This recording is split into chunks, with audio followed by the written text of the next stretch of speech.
അവരെ തടങ്കലിലാക്കി അവർക്ക് ഈ രാജ്യത്തേക്ക് തിരിച്ചു വരാൻ സാധിക്കാത്ത സാഹചര്യം സൃഷ്ടിച്ചു. ഡൽഹിയിലെ കേന്ദ്രത്തിലെ സർക്കാർ അവരെ വിട്ടയക്കാൻ വേണ്ടിയിട്ട്, അവരെ മോചിപ്പിക്കാൻ വേണ്ടിയിട്ട് എല്ലാ മാർഗങ്ങളും ഉപയോഗിച്ചു, നയതന്ത്ര മാർഗങ്ങൾ ഉപയോഗിച്ചു, വിവിധ തരത്തിലുള്ള ചർച്ചകൾ നടത്തി.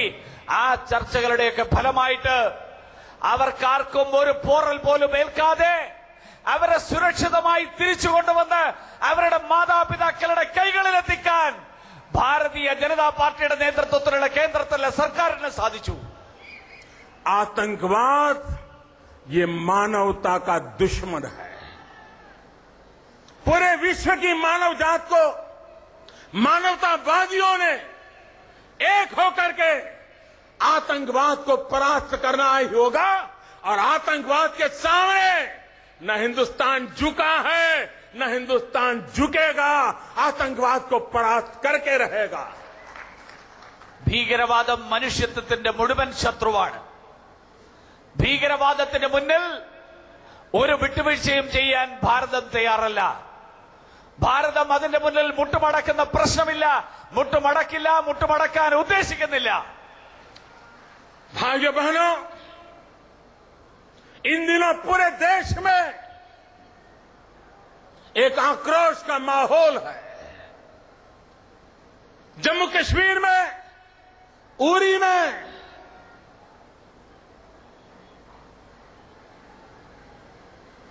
हमारे पड़ोसी देश ने जो एक्सपोर्ट किए हुए टेररिस्टों ने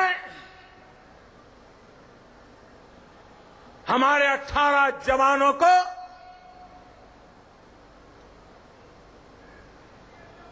बलिदान होना पड़ा।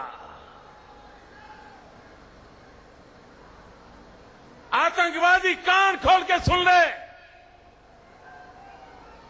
यह देश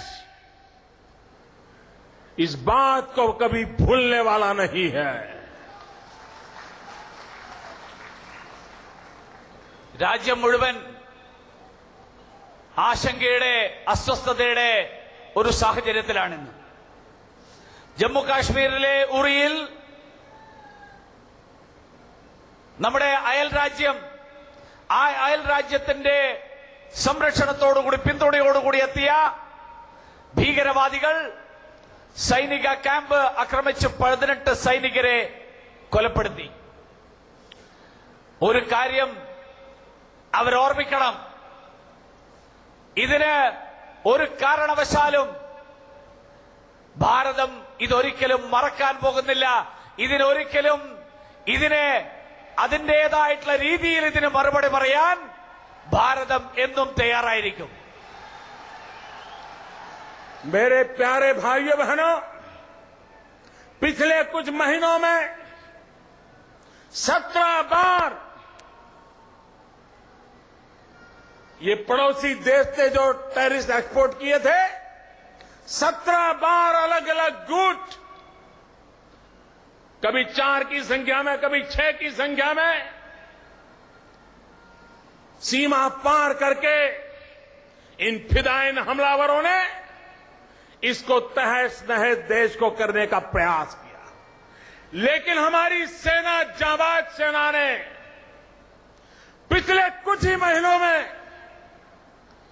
इन 17 प्रयासों को विफल किया। लाइन ऑफ कंट्रोल के पास ही इन फिदायिन हमलावरों को मौत के घाट उतार दिया। पिछले कई वर्षों में इतने कम समय में सबसे ज्यादा 110 से भी ज्यादा आतंकवादियों को हमारी सेना के जवानों ने मौत के घाट उतार दिया। കഴിഞ്ഞ കുറച്ച് മാസങ്ങൾക്കിടയിൽ 17 തവണ, ചിലപ്പോൾ 4 പേര്, ചിലപ്പോൾ 5 പേര്, അങ്ങനെ ചെറിയ ചെറിയ സംഘങ്ങളായിട്ട് അതിർത്തി ഭേദിക്കാനുള്ള ശ്രമങ്ങൾ ഈ ഭീകരവാദികളുടെ ഭാഗത്ത് നിന്നുണ്ടായിട്ടുണ്ട്. പക്ഷെ നമ്മുടെ സൈന്യം അങ്ങനെയുള്ള ഓരോ പരിശ്രമത്തെയും, ആ പരിശ്രമത്തെ അതിനെ സമർത്ഥമായി നേരിട്ടുകൊണ്ട് അതിനെ പരാജയപ്പെടുത്തുകയുണ്ടായി. കഴിഞ്ഞ ഈ 17ഓളം ഇത്തരത്തിലുള്ള പരിശ്രമങ്ങൾ, ഈ ശ്രമങ്ങൾ, അതിൽ 110 ഈ ഭീകരവാദികളെ, 110ഓളം ഭീകരവാദികളെ അവരെ വധിച്ചുകൊണ്ട് അവരെ കാലപുരിയിലേക്ക് അയക്കാൻ ഇന്ത്യൻ സേനയ്ക്ക് സാധിച്ചിട്ടുണ്ട്. इन संभवित 17 भयंकर घटनाओं से देश को बचाने का महान काम हमारे देश के जाबाज जवानों ने किया, सुरक्षा बलों ने किया, सीना तान करके लड़ाइयां लड़ी और देश के सामान्य मानवी को रक्षा देने के लिए वो लड़ते रहे, वे सदा सर्वदा जागते रहे और हमें 125 करोड़ देशवासियों को हमारी सेना पर नाज है, हमारी सेना पर हमें गर्व है, उनकी वीरता पे गर्व है, उनके पराक्रम पे गर्व है, उनके बलिदान की गाथाओं पर गर्व है.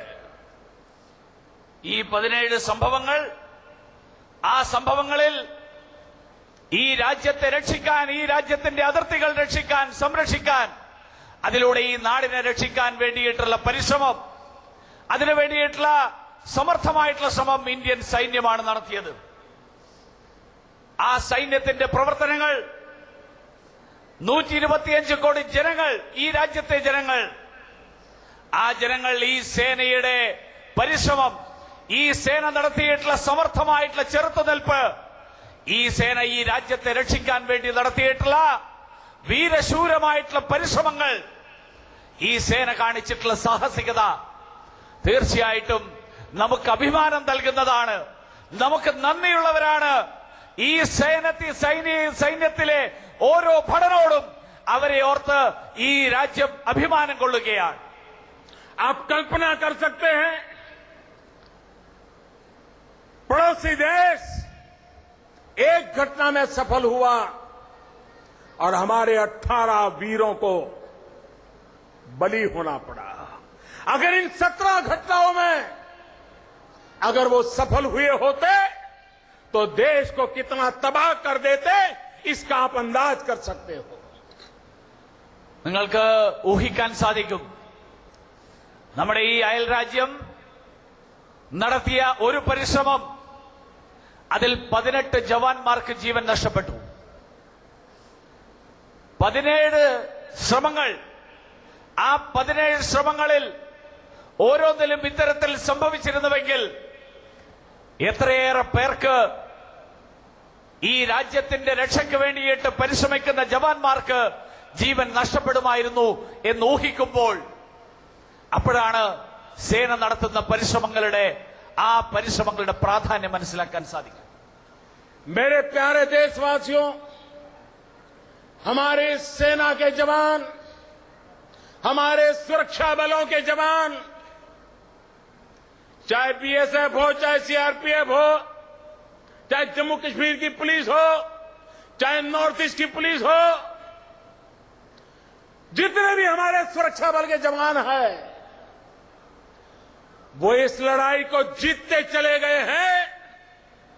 इसका कारण सिर्फ शस्त्र नहीं होते हैं. जवानों के लिए शस्त्र तो एक खिलौना होता है, लेकिन जवानों की शक्ति देश का मनोबल होता है.